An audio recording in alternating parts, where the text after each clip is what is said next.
الحمدللہ رب العالمین والصلاة والسلام علی سید الانبیاء والمرسلین اما بعد فاعوذ باللہ من الشیطان الرجیم بسم اللہ الرحمن الرحیم۔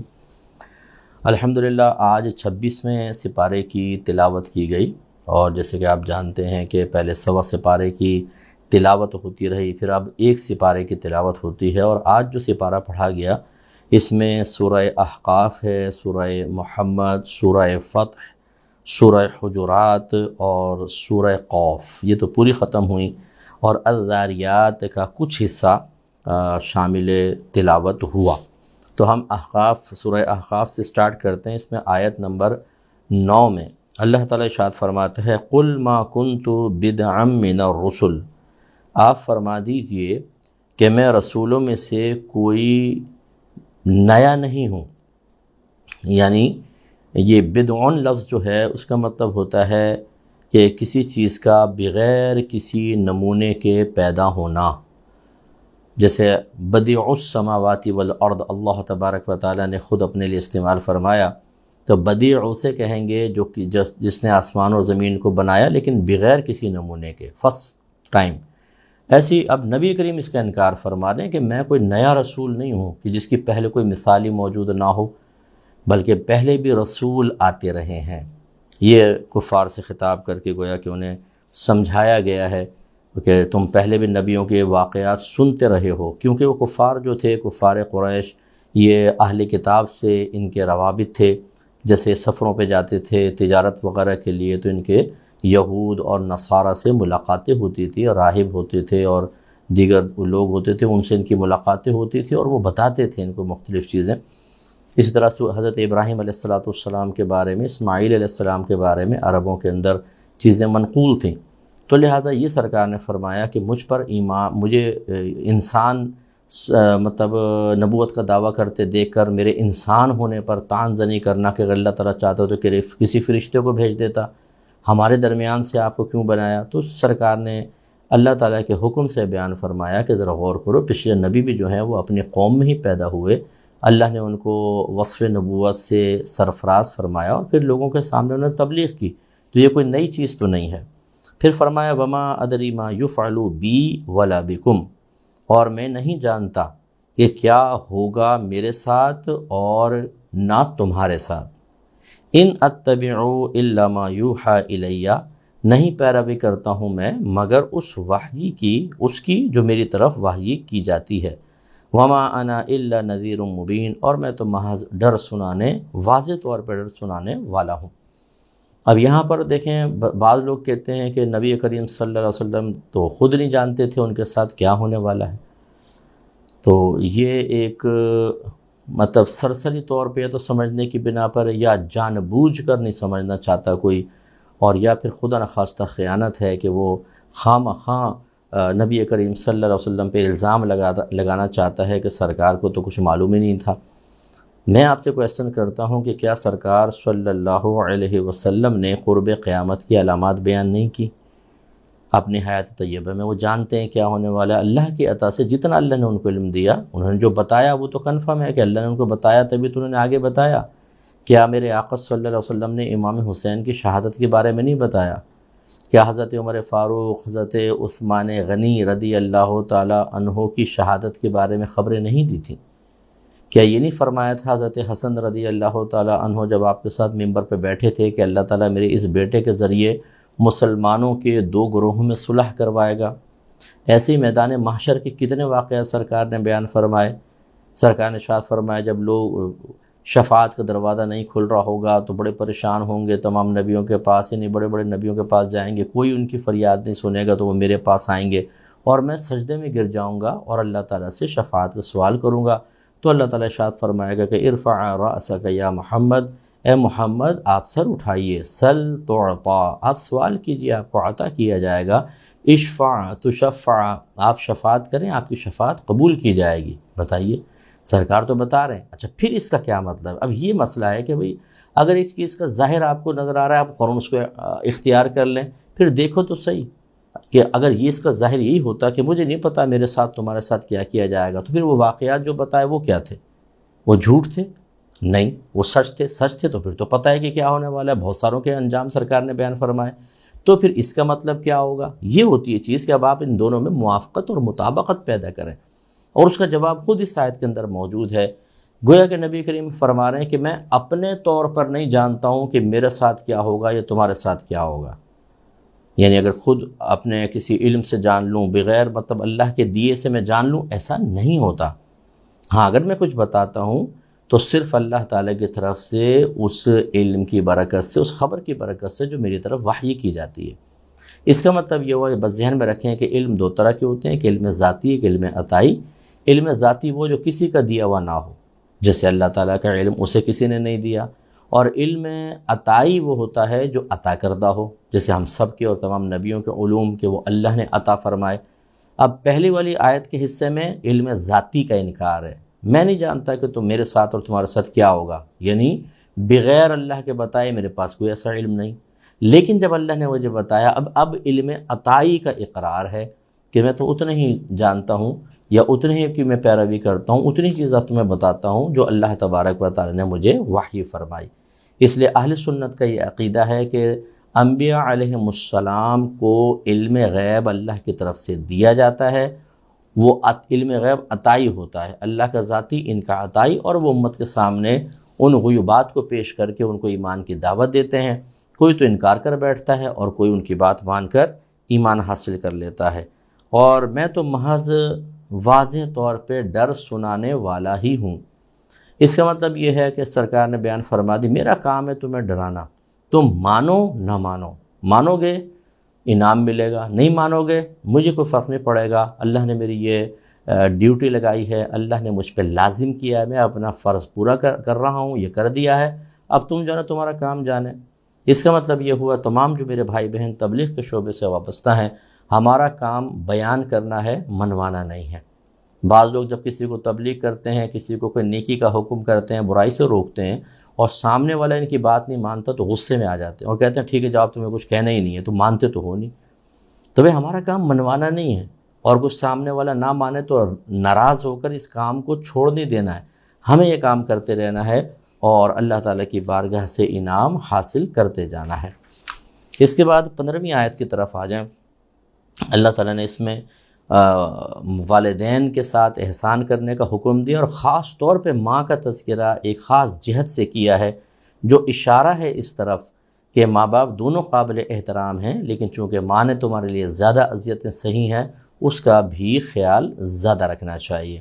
تو ارشاد فرمائے وَوَصَّيْنَا الْإِنسَانَ بِوَالِدَيْهِ إِحْسَانًا، اور ہم نے انسان کو اس کے والدین کے ساتھ اچھے سلوک کا حکم دیا۔ حملتہ امہ کرہن ووضعتہ کرہن، اس کی ماں نے اس کو اٹھایا پیٹ میں تکلیف سہتے ہوئے، اور اس کو پیدا کیا تکلیف سہتے ہوئے۔ وحملہ وفصالہ 30 شہرا، اور اس بچے کا پیٹ میں رہنا اور اس کا دودھ چھڑانا 30 شہرا یعنی 36 مہینے، 2.5 سال تک ہے۔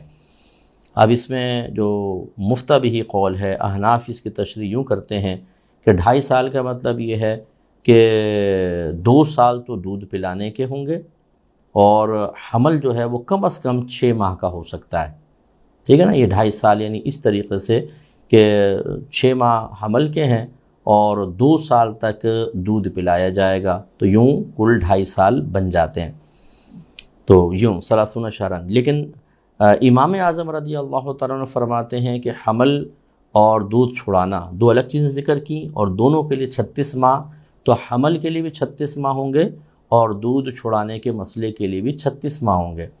لیکن پھر فرماتے ہیں کہ حمل کے لیے تو 2 سال مدت ہے، کہ 2 سال کے اندر اگر ایک شوہر جسمانی تعلق قائم کرے تو 2 سال کے اندر اگر عورت کو حمل ٹھہرے گا تو وہ اس شوہر کے ساتھ ہی اس کو مانا جائے گا 2 سال۔ تو وہاں پر تو ایک حدیث میں آ گیا تو وہاں 2 سال، لیکن دودھ چھڑانے کے سلسلے میں وہ فرماتے ہیں کہ کوئی ایسی قید نہیں ہے، تو 2.5 سال تک عورت دودھ پلائے گی۔ جبکہ دوسری آیات آپ نے شاید تشریح سنی بھی ہوگی، اس میں حولین کاملین کا حکم ہے کہ 2 کامل سال تک دودھ پلائیں۔ تو پھر جو آپ کے شاگرد ہیں امام محمد، امام یوسف، وہ اس حدیث سے، اس آیت سے استدلال کرتے ہوئے کہتے ہیں کہ 2 سال تک دودھ پلایا جائے گا، اس کے علاوہ نہیں، کیونکہ اس میں تھوڑا سا شبہ ہے، کیونکہ 2 چیزیں ذکر کی ہیں اللہ نے، حمل اور دودھ چھڑانا، اور دونوں کے لیے ایک مدت لکھی 36 ماہ. تو اب اس میں آپ کو تعویل کرنی پڑے گی، اس آیت کی وضاحت میں خود کلام کرنا پڑے گا، جبکہ دوسری جگہ بالکل واضح کلام ہے، حولین کاملین، 2 کامل سال دودھ پلائیں. تو اس کا مطلب ہے کہ 2 کامل سال واضح طور پر ہے، تو اس سے ہم نے نتیجہ نکالا کہ ایک ماں اگر بچے کو دودھ پلانا چاہے تو 2 سال تک پلا سکتی ہے، اس کے بعد پلائے گی گناہگار ہوگی. لیکن چونکہ یہاں امام اعظم نے استدلال 2.5 سال کا بھی کیا ہے، اس لیے نتیجہ نکالا گیا کہ دونوں پہ عمل ہو جائے کہ اگر 2 سال کے بعد دودھ پلانا تو حرام ہے عورت کا، لیکن اگر مثلا خالہ نے، پھپھی نے بچے کو دودھ پلا دیا ہے 2.5 سال کے اندر تو رضاعت ثابت ہو جائے گی. رضاعت کا مطلب یہ ہوتا ہے کہ ایک مخصوص مدت میں اگر کوئی عورت بچے کو اپنا دودھ پلا دے تو وہ اس کی ایک طرح سے ماں ہو جاتی ہے، اور اس بچے کے جو بچے ہوتے ہیں وہ اس کے بھائی بہن ہو جاتے ہیں، اور ایسی ماں کو رضاعی ماں، اور ایسے بھائی بہن کو رضاعی بھائی، رضاعی بہن کہتے ہیں. رضاعی، رضاع مانے دودھ پلانا، تو رضاعی مانے دودھ شریک بھائی، دودھ شریک بہن، دودھ پلانے والی والدہ رضاعی والدہ جیسے ہو جاتی ہیں، جیسے بی بی حلیمہ سعدیہ رضی اللہ تعالیٰ عنہ سرکار کی رضاعی والدہ تھیں. تو اب آپ کو سمجھ میں آ گیا کہ خلاصہ کلام یہ ہے کہ 2 سال تک عورت دودھ پلائے گی، اس سے زیادہ پلائے گی گناہگار ہوگی، لیکن بہرحال اگر 2.5 سال کے اندر بھی پلا دیا تو رضاعت کے رشتے قائم ہو جائیں گے، اور اب وہ عورت کے بچے چونکہ اس کے بھائی بہن ہو گئے، لہٰذا یہ ان عورت کے بچوں سے نکاح نہیں کر سکتا ہے. اس کے بعد جو ہے وہ سورہ محمد سے، اس کے بعد سورہ احقاف ہی کی 29 سے 33 نمبر آیت ہے، جس میں اللہ تبارک و تعالی نے جنات کے ایمان لانے کا تذکرہ فرمایا. اس کا مطلب ہے کہ جنات کوئی تصوراتی مخلوق نہیں ہے، قرآن میں باقاعدہ ان کا ذکر ہے، باقاعدہ ان کے گروہ آئے، وہ ایمان لے کر آئے. اس سے یہ بھی معلوم ہوا کہ کفار جنات، جیسے ہمارے ہاں مسلمان بھی ہے کافر بھی ہے، ایسے ہی کفار میں بھی مسلمان بھی ہوتے ہیں اور جنات بھی ہوتے ہیں. تو اس لیے اللہ تعالیٰ نے اب دیکھیں یہاں فرمایا، ان کا ذکر کرتے ہوئے تو ہمارا عقیدہ یہی ہونا چاہیے، وَإِذْ صَرَفْنَا إِلَيْكَ نَفَرًا مِّنَ الْجِنِّ يَسْتَمِعُونَ الْقُرْآنَ. نبی کریم صلی اللہ علیہ وسلم ایک وادی میں نماز پڑھ رہے تھے، اور وہاں پہ اپنے قرآن پاک کی تلاوت کر رہے تھے. تو اللہ تعالیٰ فرماتا ہے وَإِذْ، اور اے حبیب یاد کیجئے، صرفنا، جب پھیر دیا ہم نے، الیکا آپ کی طرف، نفرًا من الجن، جنات کے ایک گروہ کو، یستمعون القرآن، اس حال میں کہ وہ آپ کا قرآن سن رہے تھے. فلما حضروہ، تو پھر جب وہ یہ گروہ نبی کریم صلی اللہ علیہ وسلم کے پاس آیا، قالوا انصتوا، تو انہوں نے آپس میں کہا خاموش ہو جاؤ، سنو غور سے. فلما قضیا، پھر جب یہ نبی کریم صلی اللہ علیہ وسلم فارغ ہو گئے، ولوا الی قومہم منذرین، یا جب ان کے اوپر وہ تلاوت موقوف کر دی گئی تو وہ پھر گئے اپنی قوم کی طرف، اس حال میں کہ انہیں ڈرانے والے تھے. یعنی کیا مطلب کہ ان جنات نے جب قرآن سنا، ان کے دلوں پہ اتنا اثر ہوا، اسی وقت ایمان لے آئے، اور ایمان لا کے مسلمان ہوئے، اور وہ اپنی قوم کی طرف ان کو ڈر سنانے والا ہونے کی حالت میں چلے گئے. قالوا، اب انہوں نے جا کے اپنی قوم سے کیا کہا، یا قومنا، اے میری قوم، اے ہماری قوم، انا سمعنا کتابا، بے شک ہم نے سنا ہے ایک کتاب کو، انزل من بعد موسیٰ، جو موسیٰ کے بعد نازل کی گئی، مصدقا لما بین یدیہ، اس حال میں کہ وہ تصدیق کرنے والی ہے جو ان کے سامنے تھی، یا جو ان کے سامنے ہے، یعنی جو پہلی کتابوں کی تصدیق کرنے والی ہے. یہدی الی الحق، یہ کتاب ہدایت دیتی ہے یا بلاتی ہے، رہنمائی کرتی ہے حق کی طرف، وَإِلَىٰ طَرِيقٍ مستقیم، اور سیدھے راستے کی طرف. یا قومنا، اے ہماری قوم، اجیبو، تم قبول کرو، داعی اللہ، اللہ کے داعی کو، یعنی اللہ کے داعی کی بات کو مان لو، وآمنوا بہ، اور ایمان لے آؤ اس کے ساتھ، یغفر لکم من ذنوبکم، تو بخش دے گا اللہ تعالیٰ تمہارے لیے تمہارے گناہ، ویجرکم من عذاب علیم، اور تمہیں پناہ دے گا دردناک عذاب سے. ومن لا یجب داعی اللہ، اور جو اللہ کی دعوت دینے والے کی دعوت کو قبول نہ کرے، فلیس بمعجز فی الارض، تو وہ زمین میں عاجز کرنے والا نہیں ہے، وہ اللہ کی گرفت سے بھاگ نہیں سکتا ہے۔ وَلَيْسَ لَهُ مِن دُونِهِ أَوْلِيَاء، اور اس کے لیے اللہ کے ماں سوا کوئی مددگار نہیں ہے، اس لیے اللہ کی جائے پناہ میں آنا ہوگا۔ أُولَٰئِكَ فِي ضَلَالٍ مُّبِينٍ، یہ لوگ کھلی گمراہی میں ہیں۔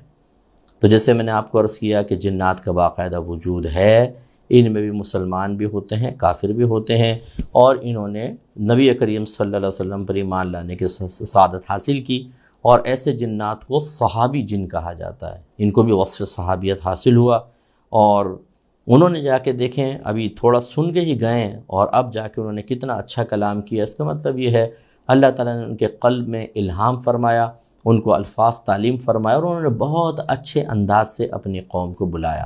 اب ہمیں بھی اس سے سبق حاصل کرنا چاہیے۔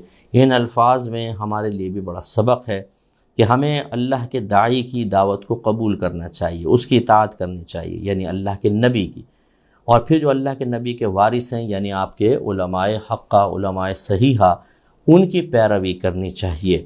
جب ایسا ہوگا تو اللہ تعالی ہمارے گناہوں کو بخش دے گا اور دردناک عذاب سے ہمیں پناہ عطا فرمائے گا۔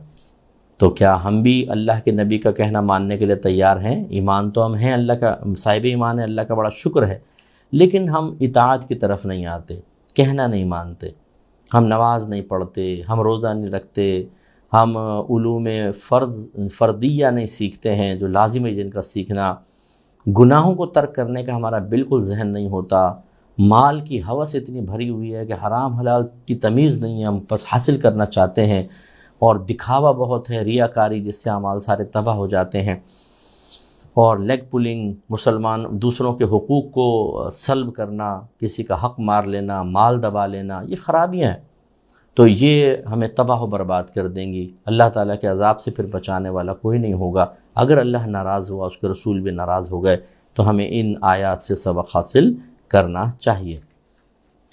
اس کے بعد سورہ فتح کی آیت نمبر، یہ سورہ محمد کی آیت نمبر سورہ فتح کی آیت نمبر 29، یہ نبی کریم صلی اللہ علیہ وسلم اور صحابہ کرام علیہم الرضوان کے بارے میں ایک آیت اللہ نے بیان فرمائی، خاص طور پہ صحابہ کرام کی شان میں آیات نازل ہوئیں۔ اللہ تعالیٰ فرماتا ہے محمد رسول اللہ، محمد اللہ کے رسول ہیں، والذین معہ، اور وہ لوگ جو آپ کے ساتھ ہیں، یعنی صحابہ کرام، اشداء علی الکفار، کفار پہ شدید ہیں، یعنی ان کے مقابلے میں تو ان کا غضب دیکھو، لیکن رحماء بینہم، آپس میں مہربان ہیں، تو آپس میں مہربان۔ کبھی کبھار کوئی ویسے کوئی تنازع ہو جائے، کوئی غلط فہمی ہو جائے، یا فرض کر لیں کوئی آپس میں ناراضگی ہو جائے عارضی،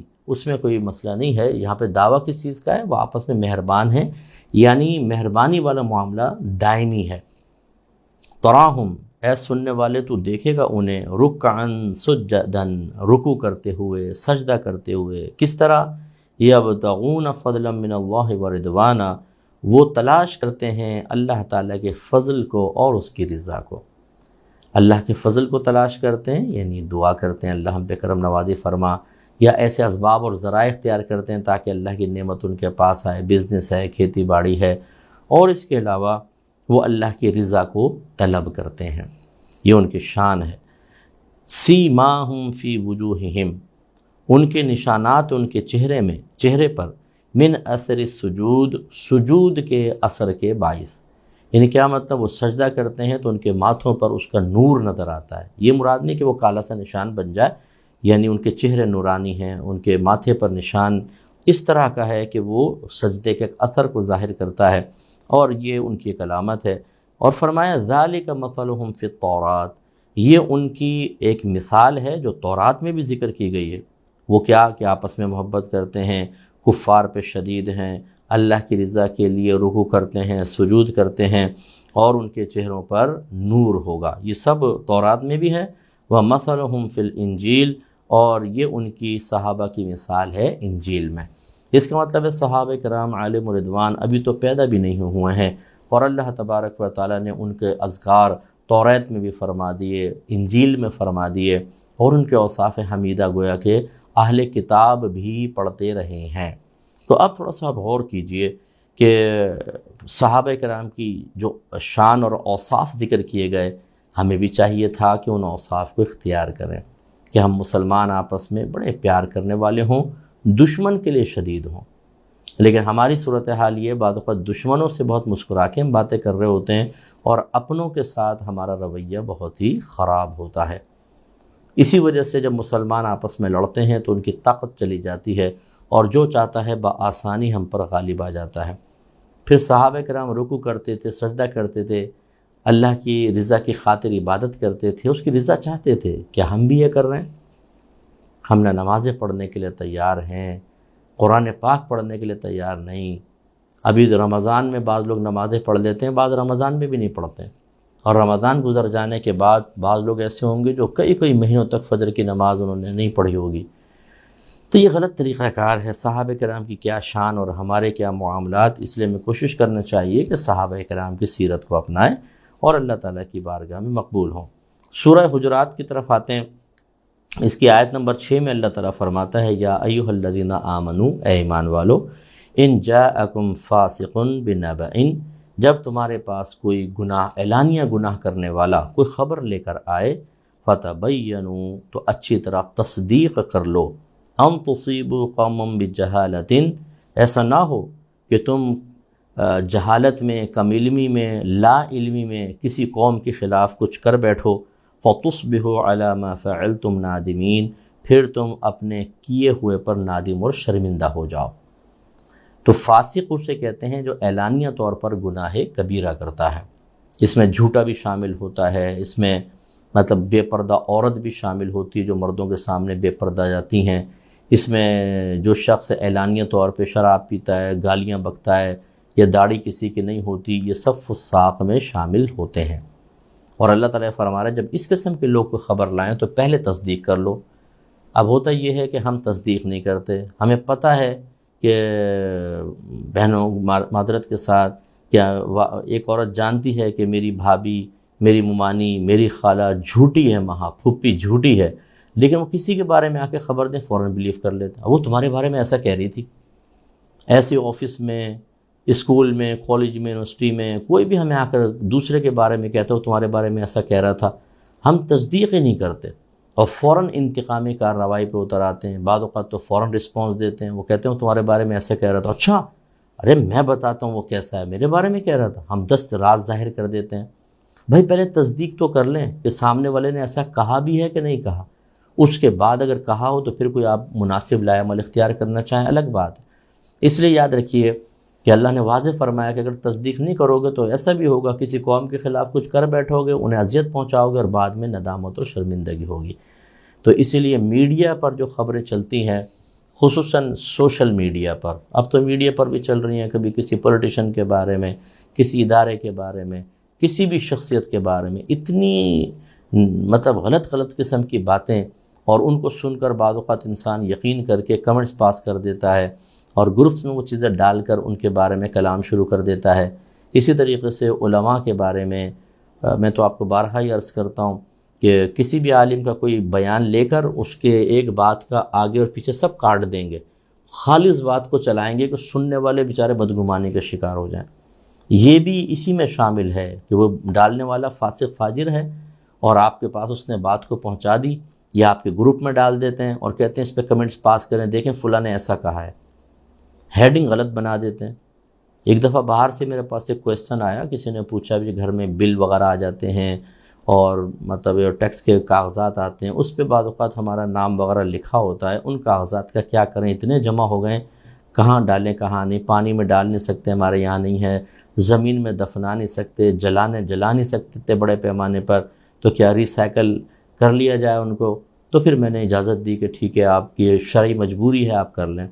اب کہاں میں نے عام کاغذوں کے بارے میں، اب ایک صاحب نے اس پہ پہلے تو ایک ہیڈنگ بنائی، مقدس اوراق کو ری سائیکل کرنے کا حکم، اور اس میں پھر میری کلپ ڈال کر اور اس کے اندر کمنٹس کے دیکھیں مفتی صاحب نے مقدس اوراق سے مراد کیا ہیں، قرآن کے صفحے، حدیث کے صفحے، آیات لکھی ہوں۔ مفتی صاحب نے مقدس اوراق کو کاٹنے پیٹنے اور کچرے میں ڈالنے کی اجازت دے دی۔ اب یہ کیا ہے؟ بدگمانی پیدا کرنا۔ یہ غلط چیز ہوتی ہے۔ اسی طریقے سے ایک ٹوٹا یہاں سے لیا، ایک ٹوٹا یہاں سے لیا، دونوں کو ملا لیا۔ آج کل آپ کو پتہ ہے اتنے ایسے ایسے سافٹ ویئرز آ رہے ہیں کہ اس میں لپسنگ ایسی ہوتی ہے کہ وہ سمجھتے ہیں آپ یہی بول رہا ہے، لیکن وہ کہیں کی چیز کہیں ملا دیتے ہیں۔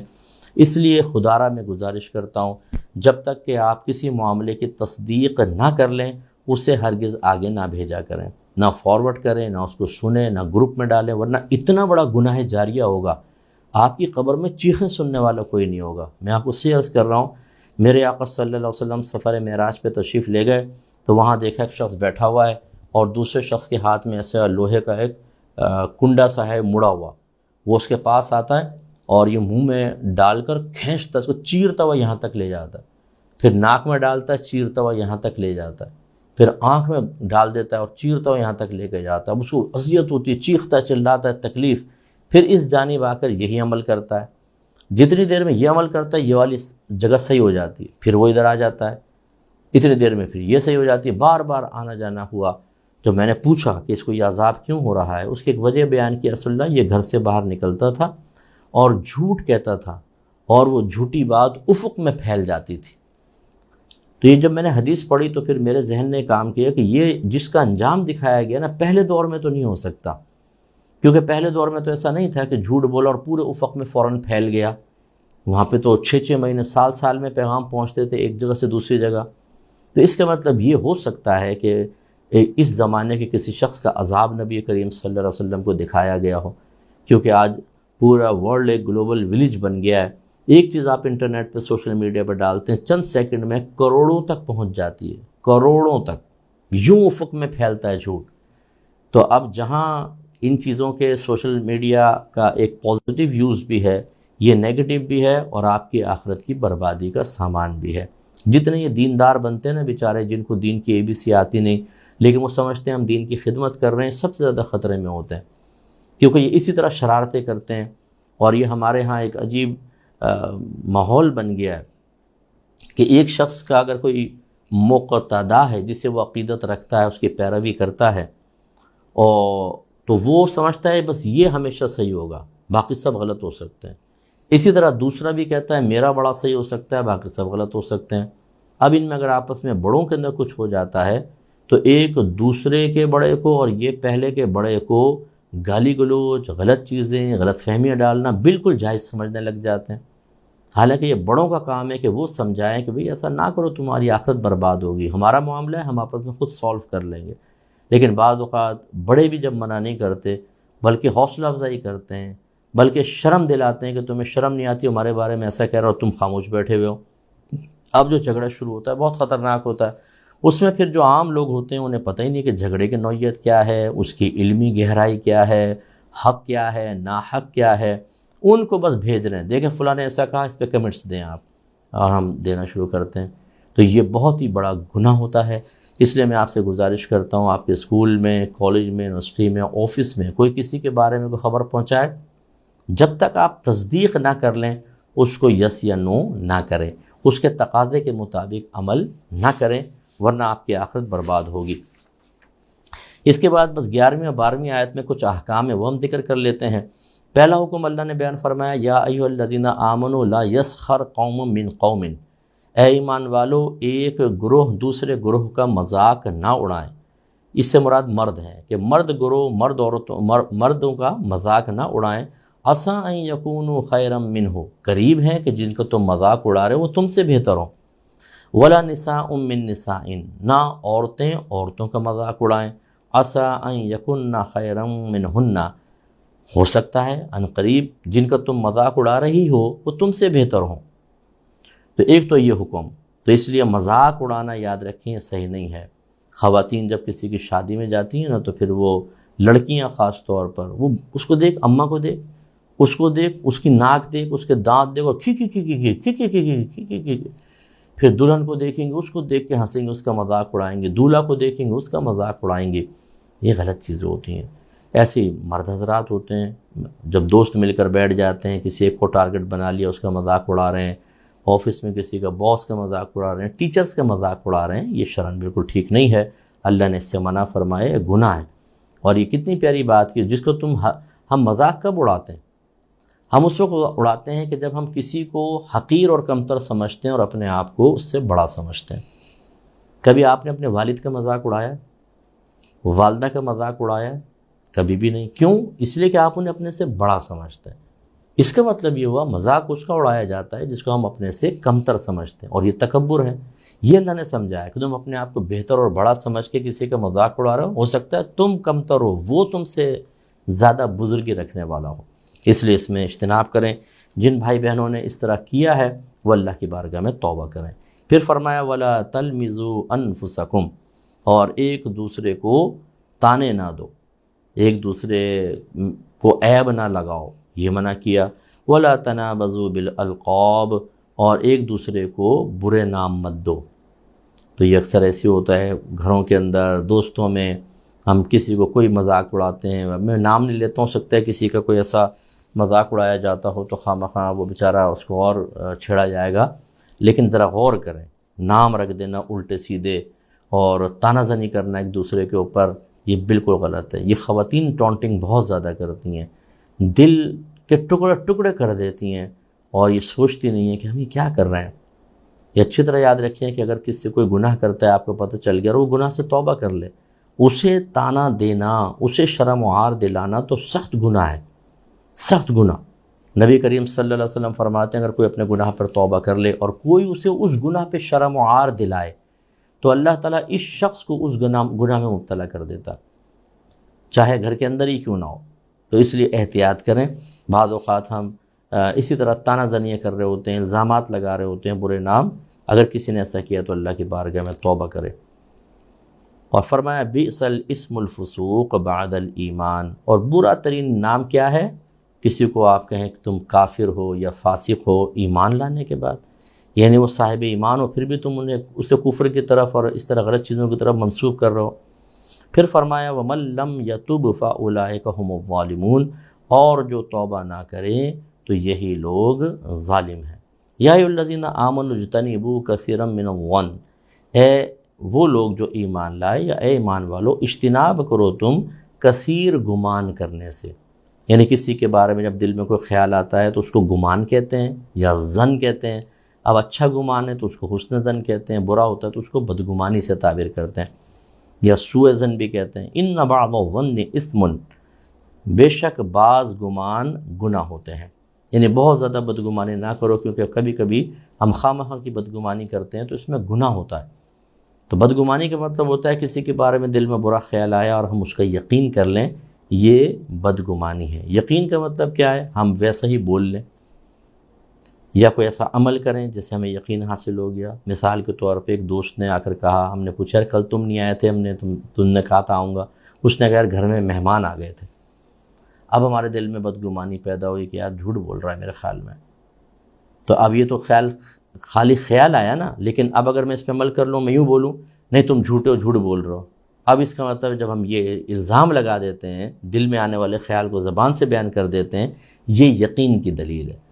اسی طریقے سے سن لیا اور پھر چلے گا اور کہا آئندہ سے بات ہی نہیں کرنی ہے، جھوٹ بول رہا تھا، تو اس کو تو نہیں ہم نے جھوٹا کہا، لیکن ہم نے بات چیت کرنا چھوڑ دی۔ یہ عمل کے ذریعے ہم نے ثابت کیا کہ ہمیں اس کی بات کا یقین نہیں آیا، اور جو خیال شیطان نے ہمارے دل میں ڈالا ہم نے اس کا یقین کر لیا۔ تو اس لیے یاد رکھیں اچھی طریقے سے ایک دوسرے سے بدگمان نہ ہوں، دوستوں سے نہ ہوں، خاص طور پہ جن کے ساتھ آپ رہتے ہیں، میاں بیوی آپس میں نہ ہوں، اپنے بچوں سے زیادہ بدگمانیاں پیدا نہ کریں، بزنس پارٹنر سے نہ کریں، ورنہ تفریق پیدا ہوتی ہے۔ ہاں اگر آپ کہیں یہ سمجھتے ہیں کہ مجھے دھوکہ ہو سکتا ہے، نقصان ہو سکتا ہے، میرے بچے جو ہیں اگر میں توجہ نہیں کروں یا بدگمانی دل میں ان کے بارے میں نہ رکھوں تو بگڑ جائیں گے، تو تھوڑا بہت کر سکتے ہیں، لیکن یقین کے درجے تک نہیں۔ مثال کے طور پہ بزنس پارٹنر ہے، اب دل میں خیال ہے ایسا تو نہیں کہ چیٹنگ کر رہا ہو، تو اب آپ یہ اس کو یقین کے درجے تک نہ آنے دیں۔ یوں نہ کہیں اس کو جا کے تم چیٹنگ کر رہے ہو یا تم سے اب بزنس ختم کیونکہ تم چیٹنگ کر رہے ہو، یہ یقین کا درجہ، یقین تو ابھی ہے ہی نہیں، گمان آیا۔ ہاں یہ ہو سکتا ہے کہ آپ ذرا اس سے حساب کتاب لینا شروع کریں، کس کو مال دیا، کتنا دیا ہے، سب اچھی طرح غور کرنے لگ جائیں، تاکہ اطمینان ہو جائے کہ جو دل میں گمان آیا وہ صحیح ہے یا غلط ہے۔ ایسے ہی شوہر کو بیوی پہ شک ہو گیا، بیوی کو شوہر کے متعلق شیطان دل میں خیال ڈالتا ہے یا اولاد کے متعلق، تو پہلے تصدیق کریں، اسے یقین کے درجے تک نہ آنے دیں ورنہ نقصان ہوگا۔ اسی طرح فرمایا ولا تجسسوا، اور ایک دوسرے کے عیب تلاش نہ کرو، ولا یغتب بعضکم بعضا، اور ایک دوسرے کی غیبت نہ کرو۔ غیبت کرنے کا مطلب کسی مسلمان بھائی کی وہ برائی جو اس کی ذات میں موجود ہو پیٹھ پیچھے بیان کرنا، اور اجازت شرع کے بغیر، یا ذات میں نہ ہو اس کے کسی متعلق میں ہو۔ اب جیسے ہم کسی شخص کو کہیں وہ تو ایسا ہے، وہ قد دیکھا اس کا چھوٹا ہے، یہ اس کے بارے میں۔ اس کی بیوی کا قد دیکھا، اس کا گھر دیکھا کتنا بیکار قسم کا، گاڑی دیکھو کیسی بیکار ہے، تو یہ اس سے تعلق رکھنے والی چیز کی برائی بیان کی، تو یہ غیبت ہوتی ہے، اور غیبت حرام ہے، کیونکہ اللہ تعالیٰ نے آگے فرمایا ایحب احدکم، کیا پسند کرے گا تم میں سے کوئی ایک ان یأکل لحم اخیہ میتا، کہ اپنے مردہ بھائی کا گوشت کھائے، فکرہتموہ، پس تم اسے ناپسند کرو گے، واتقوا اللہ، اور اللہ تعالیٰ سے ڈرو، ان اللہ تواب رحیم، بے شک اللہ تعالیٰ توبہ قبول فرمانے والا مہربان ہے۔ تو اس لیے غیبتوں کی عادت ہمیں ختم کرنی چاہیے۔ ہاں بعض جگہ غیبت جائز بھی ہو سکتی ہے، جیسے کوئی ہم سے مشورہ مانگے اور ہم کسی شخص کے بارے میں، وہ کہتا ہے اس کے بارے میں بتاؤ، میں بزنس اس کے ساتھ کرنا چاہتا ہوں، بیٹی کی شادی کرنا چاہتا ہوں۔ اب اگر اس کے کچھ عیب پتہ ہیں تو بتائیں، تاکہ مسلمان بھائی نقصان سے بچے۔ کوئی دکاندار دھوکہ دیتا ہے، کوئی عامل اور لوگوں کو لوٹتا ہے، ہمیں پتہ ہے غلط قسم کا آدمی ہے، تو اس کے بارے میں بتا دینا شرعاً جائز ہے، کیونکہ مسلمان بھائی کو نقصان ہوگا۔ اس طرح وکیل کے سامنے، ڈاکٹر کے سامنے، جج کے سامنے اپنی کسی دوسرے کا عیب ظاہر کرنا، بیان کرنا، تاکہ جج فیصلہ کر سکے، وکیل فیصلہ کر سکے، ڈاکٹر جان سکے تمہارے ساتھ معاملہ کیا ہوا تھا، تو یہ غیبتیں جائز ہوتی ہیں۔ اس کے علاوہ جو بلا ضرورت اور بغیر اجازت شرع کے جب ہم برائی کرتے ہیں، یہ حرام اور گناہ کبیرہ ہے۔ اس لیے ہماری بہنیں خاص طور پر، جہاں دو عورتیں مل کر بیٹھیں گی تیسری کی برائی، اور اسی طرح مرد بھی شروع ہو گئے ہیں، اور اس میں وہ عورتوں سے پیچھے نہیں ہے، جہاں چار آدمی مل کے بیٹھیں گے، آفس میں بیٹھیں گے، برائی۔ اور منافقت اتنی ہے کہ وہ اگر ابھی برائی کر رہے ہیں، ابھی سامنے، ارے کہاں تھے تم، آؤ بیٹھو یار، نظر ہی نہیں آتے آج کل، ارے ابھی تو آپ اس کی برائیاں کر رہے تھے، اتنی کے بارے میں غلیظ باتیں کر رہے تھے، اور ابھی آپ ایسے جیسے بہت ہی اس کے لیے آپ تڑپ رہے ہیں۔ پھر ہم میں نفاق بھی آ جاتا ہے۔ تو اگر ہم نے کسی کی غیبت کی ہو، توبہ کریں اور آئندہ سے اجتناب کریں، اپنے بچوں کو بھی غیبت سے بچائیں۔ گھر کے سرپرستوں سے میری گزارش ہے کہ یہ جو باتیں ہم نے بیان کی، اپنے گھر والوں پہ نگاہ ڈالیں، اپنی زوجہ، اپنے بچوں کو ہر گناہ سے بچانے کی کوشش کریں، تاکہ اللہ تعالیٰ کی بارگاہ میں سرخرو کر پہنچیں۔ آخر دعوانا ان الحمدللہ رب العالمین۔ دعا کر لیں۔ بسم اللہ الرحمن الرحیم، الحمدللہ رب العالمین، والصلاة والسلام علی سید الانبیاء والمرسلین۔ یا ارحم الراحمین، یا ارحم الراحمین، یا ارحم الراحمین، یا مالک مولا ہم سب کا اس درس قرآن میں شرکت کرنا اپنی بارگاہ ہمیں قبول و منظور فرما لے۔ اے مالک مولا ہم سب کے تمام صغیرہ کبیرہ ظاہری باطنی گناہوں کو معاف فرما دے۔ آئندہ پوری زندگی ہر قسم کے صغیرہ کبیرہ ظاہری باطنی گناہ سے بچنے اور نیک اعمال کثرت و استقامت سے کرنے کی توفیق مرحمت فرما۔ ایک بھائی نے والد صاحب کے لیے کہا تھا، وہ امام ہیں، کہ اللہ تعالیٰ ان کو صحت عطا فرمائے، مجھ سے آپ دعا کیجیے گا، تو میں دعا کرتا ہوں آپ بھی میرے ساتھ شامل ہوں، اللہ تعالیٰ ان کو صحت کاملہ عطا فرمائے، اور ایسے جتنے بھی بیمار ہیں اللہ تعالیٰ سب کو شفا کاملہ عطا فرمائے، ان کے گھر والوں پر، ان کے بچوں پر ان کا سایہ تا دیر قائم و دائم فرمائے۔ اے اللہ جتنے بھائی بہن ہاتھ اٹھائے ہوئے ہیں، ہمیں ہر بیماری سے نجات عطا فرما، اور ہمیں ساری زندگی کسی کا محتاج نہ کر، صرف اپنا محتاج رکھ، نہ مالی لحاظ سے محتاج کر، نہ جسمانی اعضاء کے اعتبار سے محتاج کر۔ اے اللہ ہمیں چلتے ہاتھ پاؤں اس دنیا سے رخصت ہونے کے توفیق عطا فرمانا۔ اے اللہ ہمیں اولاد کے اوپر بھی نہ چھوڑنا، ہمیں اولاد کا بھی محتاج نہ کرنا۔ ایسا کر دے میرے مالک کہ ہم کسی کی محتاجی کے بغیر ایک آرام دہ اور پرسکون زندگی گزاریں اور پھر قبر میں چلے جائیں۔ اے مالک مولا جو ہماری بہنیں پریشان ہیں، کسی کی بچی کی شادی نہیں ہے، کسی کا شوہر بے راہ روی کا شکار ہے، خود کوئی اپنے تنگ دستی سے پریشان ہے، گھر کا ماحول بعض اوقات ساسیں اور نندیں بہت ڈسٹرب کر رہی ہوتی ہیں، بعض ایسی بہنیں ہوں گی جن کی بہوؤں نے تنگ کر رکھا ہوگا، بچے نافرمان ہوں گے۔ اے اللہ تعالی ہماری ان بہنوں کو ذہنی سکون عطا فرما۔ اے اللہ جس وجہ سے ہماری بہنیں پریشان ہیں، ان کی طبیعتیں بے قرار ہیں، ان تمام اسباب کو دور فرما، عافیت کے ساتھ ان کو ذہنی سکون عطا فرما۔ اسی طرح ہمارے جو بھائی اس وقت ہاتھ اٹھائے ہوئے ہیں اور بڑے پریشان ہیں کسی بھی حوالے سے، پیسے مالی لحاظ سے، دشمنوں کی وجہ سے اور خاندان کی وجہ سے اور کوئی بھی سبب سے، اللہ ان کو بھی عافیت عطا فرما، ذہنی سکون عطا فرما، ان کی پریشانیاں دور کر دے۔ اے اللہ تعالیٰ جو ہم میں اپنے آپ کو لاچار، تنہا اور بے بس تصور کرتا ہے، مالک مولا خصوصاً اس کو سہارا عطا فرما۔ جس کے دشمن اس پہ غالب آتے جا رہے ہیں، اس کی کمزوری کی وجہ سے اس کو مضبوطی عطا فرما دے۔ اے پاک پروردگار، جتنے ہمارے بھائی بہن ہمارے ساتھ محو دعا ہیں، اللہ تعالیٰ ان کی تمام فکریں، پریشانیاں، مصیبتیں، آفتیں، ذہنی ٹینشنز دور فرما دے۔ انہیں حاسدوں کے حسد، شریروں کے شر، دشمنوں کو دشمنی، ناگہانی آفات، جادو ٹونے، آسیب، نظر بد اور نفس و شیطان کے شرور سے محفوظ فرما دے۔ اے مالک مولا، ہم خصوصی طور پہ دعا کرتے ہیں، اللہ میں دل سے دعائیں دیتا ہوں ان لوگوں کو جو دین کے کام کے سلسلے میں تعاون کرتے ہیں۔ لوگ کروڑوں روپے خرچ کر رہے ہیں بیکار کاموں کے لیے جن میں کوئی ثواب نہیں ہے، اور اپنے پیسے کو ضائع کر رہے ہیں، لیکن اللہ تعالیٰ تیرے کچھ بندے ایسے ہیں جو تیری راہ میں پیسہ خرچ کرتے ہیں اور تیرے دین کو تقویت دینے کی کوشش کرتے ہیں۔ اللہ ان کی کوششوں کو اپنی بارگاہ میں قبول و منظور فرما لے۔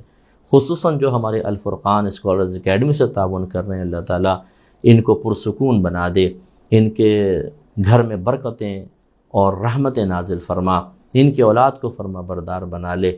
اے اللہ، جتنا انہوں نے اکیڈمی میں دیا، اس سے کئی ہزار گنا ان کو دنیا میں اور لاکھوں گنا آخرت میں عطا فرما۔ اے پاک پروردگار، ان کی تمام جائز دعائیں اپنی بارگاہ میں قبول و منظور فرما لے، تمام جائز تمنائیں پوری فرما دے، ہر جائز مقصد میں عافیت کے ساتھ کامیابی عطا فرما۔ اے مالک مولا، ہماری پاکستانی فوج کی حفاظت فرما۔ اے اللہ تعالیٰ، جو بچے خاص طور پہ سرحدوں پر ہماری حفاظت کر رہے ہیں، جو دہشت گردی کے خلاف برسر پیکار ہیں، ہمارے وہ پولیس والے بھائی وہ بہنیں کہ جو واقعی دیانتداری کے ساتھ مجرموں کو ختم کرنے اور شہریوں کی حفظ و تحفظ کے لیے اپنی جانوں کو خطرے میں ڈالتے ہیں، اللہ تعالیٰ ان پر بھی اپنی خصوصی رحمتیں، برکتیں نازل فرما۔ اے مالک مولا، جو فوج میں ہوں یا پولیس میں یا کسی اور ہمارے سیکورٹی ادارے میں جو پاکستان کی حفاظت کرتے ہوئے، لوگوں کی حفاظت کرتے ہوئے شہید ہو گئے، اللہ تعالیٰ ان کی شہادت کو قبول فرما لے۔ مالک مولا، ان کو جنت الفردوس میں اعلیٰ مقام عطا فرمانا۔ اے پاک پروردگار، ہمارے ملک پاکستان کو ہر خارجی اور داخلی سازش سے محفوظ فرما دے، مخلص حکمران عطا فرما۔ اے اللہ، ہمیں بھی ترقیاں عطا فرما، ہمارے ملک کو آفات و بلیات سے محفوظ فرما دے۔ اے اللہ تعالیٰ، جتنے میرے بھائی بہن اس وقت میرے ساتھ محو دعا ہیں، میں سب کے لیے دعا کرتا ہوں، اللہ تعالیٰ ہم سب کو اپنے دین اور اپنے ملک، اپنے مذہب کے لیے کچھ نہ کچھ کام کرنے کی، ان کی ترقی کے لیے کچھ نہ کچھ کوشش کرنے کی توفیق ضرور مرحمت فرما، آمین۔ اے اللہ تعالیٰ، ہم سب کو جنت الفردوس میں اپنے حبیب کریم صلی اللہ علیہ وسلم کا پڑوس نصیب فرمانا۔ اے مالک مولا، ہماری تمام دعائیں ہر مسلمان بھائی، ہر مسلمان بہن کے حق میں بھی قبول و منظور فرما لے۔ صلی اللہ تعالی علی خیر خلقہ و نور عرشہ سیدنا و مولانا محمد وعلی آلہ و صحبہ اجمعین برحمتک یا ارحم الراحمین۔